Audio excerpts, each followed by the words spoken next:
Nós temos prome ministrat de Anha e nós temos aqui na San Nicolás para assim nós atender com o projeto na de San Nicolás.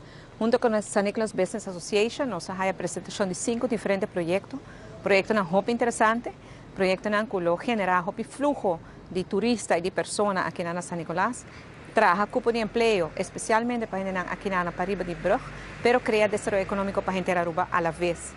Me dice que o projeto não está muito interessante, todo tem projeto de vivienda, projeto de água, contra traga água, projeto que nós tem turístico, que nós que traga aqui na San Nicolás, tem memória de 2 guerras mundiais e o rol que Aruba anhunga.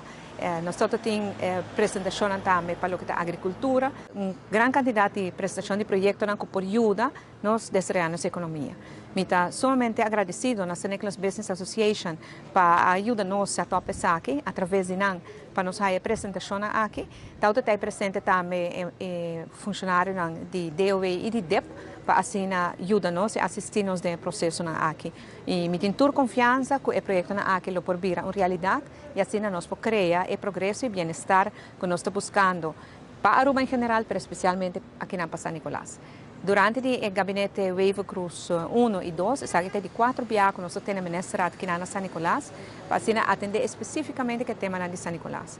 Se houve trabalho para fazer ainda, a pandemia se trouxe em hópicos, a situação financeira de Aruba que está delicado também, está sendo difícil, mas nós temos fé, nós temos visão, nós temos determinação para lograr o desenvolvimento que o povo de San Nicolás tanto está angelado. E agora é uma prova disso.